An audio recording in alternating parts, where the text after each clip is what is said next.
দিনটা ছিল 5ই ডিসেম্বর 2024। আমাদের বিয়ের প্রথম কর্মসূচি বলা যেতে পারে। আসলে প্রত্যেক হিন্দু বাঙালিদের বিয়ের এটাই প্রথম কর্মসূচি, পাটিপত্র, যেখানে লিখিত ফলিতভাবে আগেকার দিনের প্রথা অনুসারে আইনিভাবে বিবাহ হয় ছেলে এবং মেয়ের মধ্যে দুই বাড়ির সম্মতিক্রমে। পাটিপত্রের কী কী নিয়মাবলী হয়, কী কী হয় সেটা আমরা আগে জেনে নিই। প্রথমে একটি পাটিপত্রে মানে একটি পত্রে লেখা হয় যে এর মধ্যে বিয়ে হচ্ছে এবং আমরা বড়রা দাঁড়িয়ে থেকে সেই নিয়মটা করাচ্ছি। সেই নিয়মগুলো আমরা পরপর এখন দেখতে থাকি। সেই জন্য তোমরা একবার কেউ চেষ্টা করে দেখবে, পড়ো না, আর তুমি পড়ো না। তুমি দেখো। আগে ফোঁটা দিতে হয়, হ্যাঁ, পাঁচটা হলুদের ফোঁটা। উলু দিতে হয়, এই শাক বাঁচাতে হয়, শাক কই? লালটাকে কম দাও, হলুদটাকে দাও, লালটা ওখানে মিশে হলুদটাও ওখানে যাবে না। হলুদটাও যাচ্ছে না, ভুল করে চলে গেছে। এটা সেটাও বোঝা গেছে। ঠিক আছে, ঠিক আছে। ঠিক আছে, হলুদটা ওর মধ্যে চেপে দাও। হ্যাঁ ঠিক আছে গো। আর এখানে ফোঁটা দেবো 5টা, তাই তো?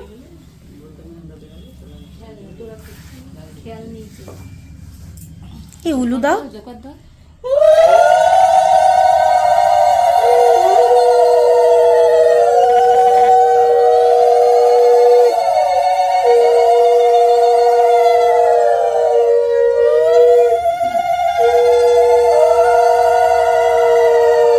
স্থান পাত্রীপক্ষের নিজ বাসভবন 591/1 অশোকনগর চৌরঙ্গি মোড়। দিনাঙ্ক 19শে অগ্রহায়ণ 1431 বঙ্গাব্দ 5/12/2024। কাল সন্ধ্যাকাল। পাত্রপক্ষ পাত্র শ্রীমান ময়ূখ দাস, পিতা শ্রীযুক্ত পল্টু দাস, মাতা শ্রীমতী অঞ্জনা দাস, অঞ্জনা? নিবাস অশোকনগর নিউ মার্কেট। আর কন্যাপক্ষ শ্রীমতী কন্যা তমালী কুশারি, পিতা শ্রীযুক্ত আশিস কুশারি, মাতা স্বর্গীয়া নন্দা কুশারি, নিবাস 591/1 অশোকনগর। তারপর ওম শান্তি। মহোদয় মহোদয়া, যথাবিহিত সম্মান পুরস্কার নিমিত্ত অত্র স্থানের শুভ বার্তা এই যে অদ্য পাত্রপক্ষ ও পাত্রীপক্ষ সর্বসম্মতিক্রমে নিম্ন স্বাক্ষরকারীগণের উপস্থিতিতে এই সামাজিক বিবাহ চুক্তিপত্রটি স্বাক্ষরিত হইতেছে, যে আগামী 1431 বঙ্গাব্দ 7ই ফাল্গুন বৃহস্পতিবার, ইংরেজির 20 তারিখ ফেব্রুয়ারি মাসের 2025 অশোকনগর চৌরঙ্গী স্থিত অনুষ্ঠান গৃহে শ্রীযুক্ত ময়ূখ দাস এবং শ্রীমতী তমালী কুশারীর শুভ বিবাহ সুসম্পন্ন হইবে। এই পাটিপত্র স্বাক্ষরিত হইবার পর কোনো পক্ষের কোনো প্রকার অসম্মতির সুযোগ নাই। কোনো পক্ষ অন্যথা করিলে তাহা ধর্মীয়, সামাজিক ও আইনগত অপরাধ বলিয়া গণ্য হইবে। পাটিপত্র ইতি। সর্বভবন্তু সুখেন, সর্বে সন্তু নিরাময়, সর্বে ভবানী পুষন্তু। আচ্ছা, এইবারে পাত্রপক্ষ 3 জনের স্বাক্ষর আর পাত্রীপক্ষের 3 জনের স্বাক্ষর, আর এখানে তৃতীয় পক্ষের 2 জনের স্বাক্ষর হবে। পাটিপত্র পড়া সম্পন্ন হলো। এই পাটিপত্রটা লিখেছিল সুমিদি এবং পড়ে শোনালো সুমিদি। পাটিপত্র সম্পন্ন হওয়ার পর যেটা নেক্সট বলেছি যে রিচুয়ালস, সেটা হচ্ছে থাকে সই সাবক করা। পাত্রপক্ষের বাড়ি থেকে 3 জন অভিভাবক স্থানীয় সেই পত্রে সই করে। এখানে মেয়েদের মা এবং 2 কাকিমা সই করে এবং পাত্রপক্ষের তরফ থেকেও 3 জন অভিভাবক স্থানীয় সেই পত্রে সই করে। আমার বাবা এবং 2 জ্যাঠা সেটাতে সই করেছে এবং মধ্যস্থতা করার জন্য মিডলম্যান হিসেবে 2 বাড়ির তরফ থেকে মিডলম্যান হিসেবে 2 জন থাকে, তারা সই করে তৃতীয় পক্ষ হিসেবে যারা 2 জনের মধ্যে মধ্যস্থতা করছে। সেক্ষেত্রে এখানে সই করে ময়ূকের মাসি এবং আমার মাস্তুতো তুলুদি। এই সই সাবুতে করার সঙ্গে সঙ্গে পাটিপত্র সংক্রান্ত রিচুয়ালস শেষ হয়, কিন্তু সম্পূর্ণ রিচুয়ালস তখনও শেষ হয় না। এরপরে হচ্ছে যে পাটিপত্র শুরুর আগেই পাটিপত্রে যে তেল, সিঁদুর এবং হলুদের ছোঁয়া দেওয়া হলো, সেই তেল, সিঁদুর, হলুদের টিকা সকলকে পরিয়ে দেওয়া হয়। বিশেষত ইও উপস্থিত একজন যে কোনো ইও সেই আর বাদ বাকি ইওদের এবং পাত্র ও পাত্রীকে সেই টিকা পরিয়ে দেয় এবং তার মধ্যে দিয়েই বড়দেরটাকে দেওয়া হবে, তারপর ছোট ধাপে উত্তীর্ণ আগে বড় হওয়া যেটা হয়। করুক। তারপর পান সুপুরি মিষ্টি ওই একজন এও বাদ বাকি ওদের মধ্যে বিতরণ করে। এও শব্দের অর্থ হচ্ছে সধবা মানুষ, বিবাহিত সধবা মানুষ, তাদের এও বলে। এখানে তোমরা দেখতেই পেলে আমার বাবা এবং 2 জ্যাঠা সই করলে পাটিপত্রে। এই সমস্তটা হয়ে যাওয়ার পর বলা যেতে পারে যে হ্যাঁ, পাটিপত্র বা পাকা কথা রিচুয়ালস সম্পন্ন হলো। এক্ষেত্রে একটা বিশেষ কথা বলার, তোমরা বলতে পারো অনেকেই যে আমি কেন এই বিশেষ দিনে বা বিয়ের প্রথম দিনটা যেদিন শুরু হলো কাজকর্মের আমি শাড়ি কেন পরিনি। আমাদের বাড়িতে বিগত 3-4 মাস ধরে তার আগে চলছিল মিস্ত্রির কাজ, এবং তাও কাজ শেষ হচ্ছিল না।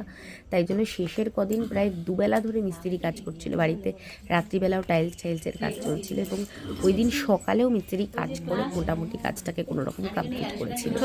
সারা বাড়ি সিমেন্ট বালিতে একশো অবস্থা ছিল। বাড়িতে এতগুলো মানুষ হয়ে যারা প্রথমবার আমাদের বাড়িতে আসছে, তার জন্য কতটা বাড়ি পরিষ্কার পরিচ্ছন্ন থাকতে পারে, কত কাজ থাকতে পারে, ধুলোবালির কাজ বুঝতেই পারছো। সেই সমস্ত কিছু করে আমি প্রচণ্ড টায়ার্ড এবং এক্সস্টেড ছিলাম। আমি ওরা আসার কিছুক্ষণ আগে, মানে জাস্ট ওরা বোধহয় ঢুকেছে 6টা, আমি ওই 6:45 নাগাদ শ্যাম্পু করে স্নান করে বেরোই। সেই সময় শাড়ি পরে সাজগোজ করার মতন আমার একদমই অবস্থা ছিল না, তাই জন্য আমি সেই শাড়ির পাটটা স্কিপ করেছি।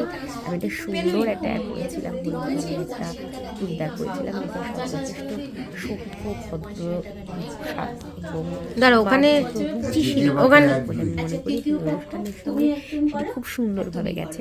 তাই জন্য আমার মনে শাড়ি পরতে না পারার তেমন কোনো আক্ষেপ ছিল না, তাই তোমরাও কেউ সেটা নিয়ে বিশেষ কিছু ভেবো না।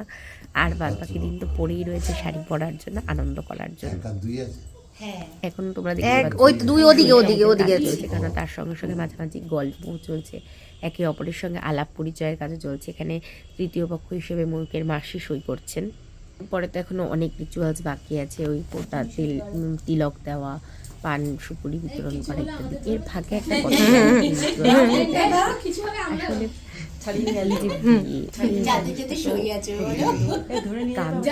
সারা জীবনের একটা অন্যরকম আবেগ, একটা অন্যরকম ফিলিংসের দিন, বিশেষত নিজের পছন্দের মানুষকে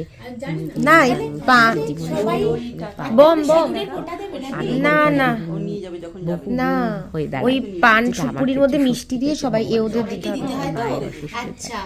সেদিন মাকে তো বারংবার মিস করছিলাম, প্রচন্ডভাবে মিস করছিলাম। সব সময় অ্যাকচুয়ালি মাকে মিস করি প্রত্যেকটা কিছুতেই, এটা আলাদা করে বলার কিছু নেই। তবে সমস্তটা খুব সুন্দর করে অর্গানাইজ করেছিল সুমিদি। তার ডালা সাজানো থেকে শুরু করে পাটিপত্র লেখা, পাটিপত্র পড়া, সেদিন আমাদের বাড়িতে যারা অতিথি আসবে তারা কি খাবে, সমস্ত কিছুটা। আমি তো বলেই থাকি যে আমি বিয়েটা করছি হয়তো সুমিদির ভরসায়, হয়তো না হয়, অনেক ক্ষেত্রেই এই কথাটা সত্যি। আর এই যে যেদিন ওরা প্রথম আমার বাড়িতে এলো, আমাকে যখন বললো যে হ্যাঁ ওরা এসে গেছে, সেই সময়টায়, সেই মুহূর্তটায় যে একটা অদ্ভুত ফিলিংস আমার মধ্যে কাজ করেছিল, একটা অদ্ভুত দোলাচল, সেই ফিলিংসটা হয়তো ওই আগেও কোনো দিন তার হয়নি, আর তার পরেও কোনো দিন ওই পার্টিকুলার ফিলিংসটা আমি কোনো দিন অনুভব করিনি। ওটা একটা অদ্ভুত নিজের মধ্যে ঘটা দোলাচল। আর এখানে রাত্রিবেলা ডিনারের সময় হয়ে গেছে, সকলে খাওয়া দাওয়া করছে। মানুষের অবিচ্ছেদ্য অংশ হিসেবে, আর বিশেষ করে বাঙালির অবিচ্ছেদ্য অংশ হিসেবে খাওয়া দাওয়াটা তো মাস্ট। দুপুরবেলা সন্ধ্যাবেলা আমরা কিছু স্ন্যাক্স, চা, কফি, মিষ্টির আয়োজন করা হয়েছিল, আর রাত্রিবেলা ছিল লুচি আর মাটন। নতুন কুটুম্বিতা, তাই অনেক কথা বাকি থেকে গেছে, এখনও অনেক কথা বাকি থেকে গেছে।